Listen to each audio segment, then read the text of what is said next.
Are you listening? Damn. Another episode of Trash Talk. TJ O'Connor here, as always, with my partner, Damian Hill. Trash Talk sponsored, as always, by Cram Chronicles Entertainment, Ink Shrinks Tattoo, The One Union, and Valhalla Combat Sports. We're joined tonight by the one, the only Mohawk Menace, Sam Hernandez. How you doing tonight, sir?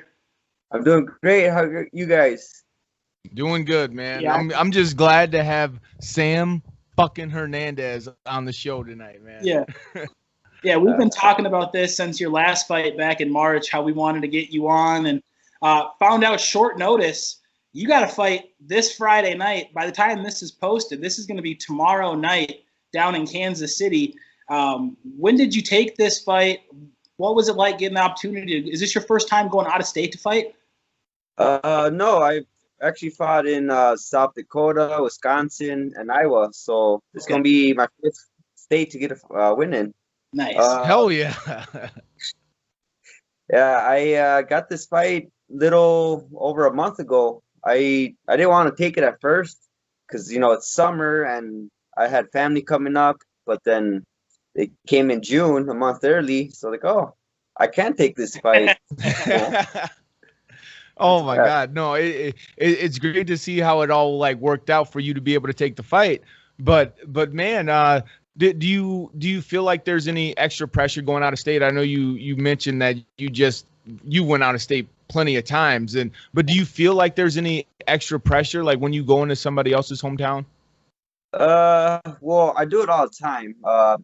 I fought several guys in Austin, which I claim my hometown around here since I constantly fight there. But I fought boys there, and I still win the crowd over. So many times I've shut the crowd up, you know, beating their guys, and in the end, by a great fight, they cheer me on. I expect the fans. Yeah. So it's I don't really feel pressure. Yeah, no, sorry. I didn't mean to interrupt you right there, but yeah, I was going to say, simply to put it, no, you don't feel any fucking pressure, you know? And then ultimately, like, yeah, like you mentioned down in Austin, like that's where I first seen you fight. And that's where I became a fan of you, man. I mean, you go out there, you can strike, you can submit, you can avoid takedowns, you can take people down yourself. Honestly, I feel like you're one of the more complete fighters, you know?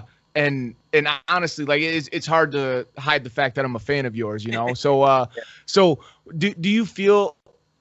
What do you feel like you're gonna do when you go into this fight? Do you feel like, I mean, because you do it all. Do you feel like you're gonna win by submission, TKO, or knockout?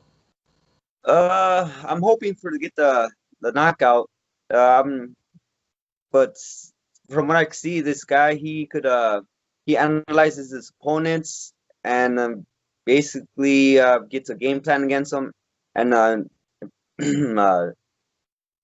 essentially, if a guy's a striker, he takes him down. If the guy's a ground guy, you know, he keeps him up. Well, I'm rounded, well-rounded. Yeah, dude.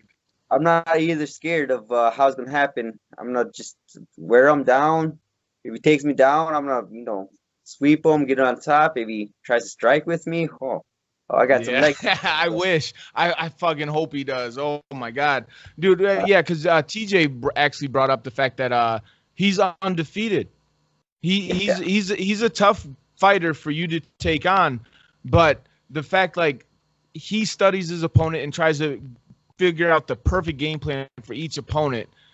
But you are so unpredictable. It doesn't fucking matter. You can train for whatever he thinks you're gonna do. And honestly, I think you have a surprise for him no matter where the fucking fight goes, bro. Yeah. I oftentimes don't prepare for a fight. I just learn a bunch of stuff, and then once the bell rings, I just go out and react. Oh, yeah. Yeah, and the fans know what to expect when they get a Sam Hernandez fight. I think the first time I ever seen you fight was the night Damian fought Cody Kaler at Mack and Chester's. This was been July 2014. It was an amateur back fight. In the day. It was an amateur fight against Nick Palmer, and that was one of the craziest fights I've ever seen. And since that moment, I've only seen you in those type of fights. And that's what I like about you is when the bell rings, you know what to expect with the Sam Hernandez fight. And Damian touched on, I did some research on your opponent here. And, you know, his record on paper looks impressive. But I feel like this is something I beat like a drum here on the show, is taking advantage of an amateur career. I feel like looking at his fights, not saying he wasn't fighting the best guys he could, but a lot of those fights seem to be picked. I feel like the way you went about your amateur career, you fought everybody in the state of Minnesota probably twice, for all I know. And, you know, and you started and you found it. Towards the end, you really seen it in your amateur career. You started beating everybody, and then it's transitioned into a successful pro career. Do you feel like taking that roller coaster rather than, you know, the escalator per se in the amateur careers has broadened your horizon? And like I said, man, what do you think the biggest contributing factor is to your success at this point? Actually, commitment to the training. I had a roller coaster career because I didn't really train much. You know, people know me. I fight well. So promoters constantly be like, "Hey, want to fight?" You know, 2 weeks out, like, hell yeah, I've been training, but yeah, I'll give it everything I got. And honestly, when I started training, you know, my wins started going up, and now I constantly kick myself in the foot for all the dumb mistakes that I lost to, and now I don't do no more. So as amateur, that's when those mistakes are supposed to happen. You did it the right way, sir. Believe that. Yeah, because it's gonna show in your pro when you perform as a pro, like you have been. You know, the experience. I mean, there's certain things you can only learn from doing. You know, and the fact that you've been in every situation possible lets me believe that there's no surprises for you in the future in your pro career. Like this guy, I mean, he's tough on paper, but I don't think he knows what he's fucking in for, man. Yeah, so well, I came in replacing I believe Alex Wiggs. The opponent was supposed to fight him. And, is that what happened? Wow. Is it just me or is it cutting off? Yeah, you had a little mic problem there. But what Damian was saying is Alex Wiggs was involved in a car accident a couple weeks ago, and you know, we with everybody at Trash Talk here sends our thoughts and prayers out to him wish him a speedy recovery. Oh yes, I didn't hear about that. I'm just going with it here. Any specific training camp and sparring training camp sponsors? Anybody you want to give a shout out to here before we wrap this one up tonight? I like to thank out Clay Utley, who's been basically my striking partner. Has been going great detail with me with jiu-jitsu, Fight Squad. Clearly, I go over there, get all my sparring I need. I like to thank Southern Minnesota Martial Arts for helping me, you know, practice in their gyms day and night or during the day. Yeah.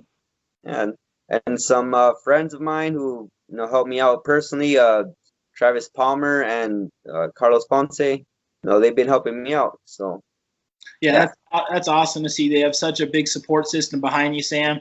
And like I said, we've been itching to get you on for a while. Wish you the best here leading up to this fight, and nothing but success, man. Get that win down there. Bring it back home. Yeah. Can't wait to bring it back. Perfect. Show us something. Yeah. Yeah. Damn.